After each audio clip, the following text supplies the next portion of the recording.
Hello students, welcome to F मैं हूं कविता और शुरू हो चुका है काउंटडाउन। 10 दिन में है आपका आईआईटी जैम का एग्जाम।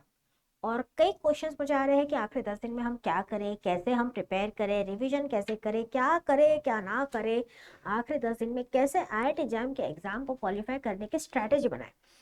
तो भैया, अब तक जो आपने पढ़ लिया वो पढ़ लिया, जो हो गया वो हो गया। तो अब लास्ट 10 डेज में कुछ नया तो आप नहीं पढ़ने वाले हो। यस, बस स्ट्रैटेजी आपकी होनी चाहिए कि जो भी आपने पढ़ा है, जो भी आपने समझा है, वो आप अच्छे से पॉलिश करो इस लास्ट 10 डेज में। और यहाँ पे हम आपको 3 मॉक टेस्ट दे रहे हैं और सब्जेक्ट वाइज टेस्ट भी दे रहे हैं जो 99 रुपीज़ में अवेलेबल है। आप लोग इस मॉक टेस्ट और सब्जेक्ट वाइज टेस्ट को सॉल्व कर सकते हो और प्रिपरेशंस को बेहतर बना सकते हो। तो लास्ट 10 डेज की स्ट्रैटेजी मैं आपको एक बार बता दूँ तो आज ज़्यादा पॉइंट्स मैं आपसे नहीं कहूँगी। 4 पॉइंट इस बोर्ड पे दिख रहे हैं आपको। इन 4 पॉइंट को आपको डेली वर्क करना है। सबसे पहले मॉर्निंग का टाइम, जल्दी उठ जाइए, फ्रेश रहता है, माइंड भी एक्टिव रहता है। रिवाइज करिए, 2 से 3 घंटा आपको डेली रिवाइज करना है। जो भी आपकी फॉर्मूला बुक आपने बनाई है उस बुक को आपको यहाँ पे पढ़ना है। उसके बाद आपको एक टाइम मॉक टेस्ट देना है। और ये मॉक टेस्ट जो है वो आपको एग्जाम टाइम पे ही देना है। मतलब 2:30 से 5:30 के विंडो में आपको एक मॉक टेस्ट देना है। और 10 दिन है तो लास्ट 10 ईयर्स के मॉक टेस्ट आप रोज सॉल्व करें। तो आईएफएस के ऐप पे चले जाइए, वहाँ पे आपको जो आपका एग्जाम के पीवाईक्यू है वो मॉक टेस्ट के फॉर्मेट में मिल जाएंगे। तो वहाँ पे आप ऑनलाइन ही सॉल्व कर सकते हो जैसे आप अपने एक्चुअल एग्जाम पे प्रिपेयर कर रहे हो। तो वहाँ पे 2025 से लेके 2015 तक के मॉक टेस्ट आप यहाँ पे जरूर सॉल्व करें, या 16 तक के मॉक टेस्ट आप जरूर सॉल्व करें। मॉक टेस्ट सॉल्व करते टाइम पे आपको टाइम तो करना है खुद को, साथ साथ वर्चुअल कैलकुलेटर की प्रैक्टिस करनी है। कि वर्चुअल कैलकुलेटर नॉर्मल कैलकुलेटर से थोड़ा डिफिकल्ट होता है यूज करने में। अगर वर्चुअल कैलकुलेटर के यूज करने में गड़बड़ी हुई तो एनईटीज जहाँ पे आप स्कोर कर सकते हो वहां पे आपके मार्क्स जो है वो लूज हो जाएंगे। तो वर्चुअल कैलकुलेटर की प्रैक्टिस आपने करनी है। और साथ ही साथ आपको यहाँ पे वर्क करना होगा 2 इंपॉर्टेंट चीजों पे, जो कि है स्पीड एंड एक्यूरेसी।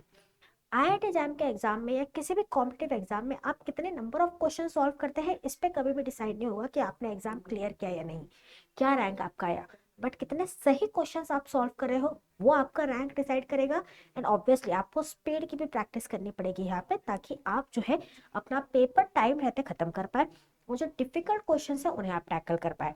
तो यहाँ पे आपको स्पीड और एक्यूरेसी की भी प्रैक्टिस करनी है, वर्चुअल कैलकुलेटर की प्रैक्टिस करनी है, रोज एक मॉक टेस्ट देना है और रोज रिवीजन करना है।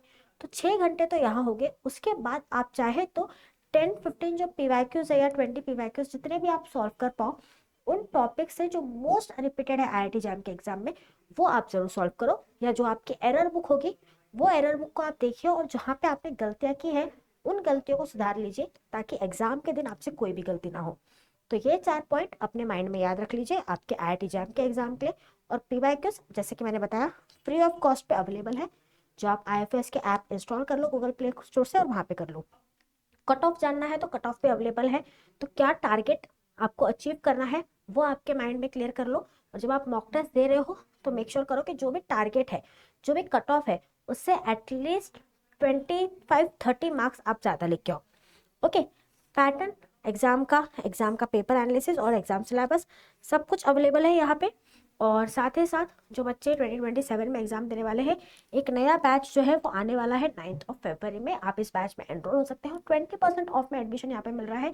तो जल्दी करिए, बैचेस में एनरोल हो जाइए, क्योंकि आईआईटी जैम 2026 खत्म हो चुका है और 2027 देखते ही देखते आ जाएगा। तो अगर आप अपने सेकेंड ईयर में हो, फाइनल ईयर में हो, तो do not wait, enroll now, ताकि आपके पास अच्छा खासा टाइम रहे प्रिपरेशन करने का।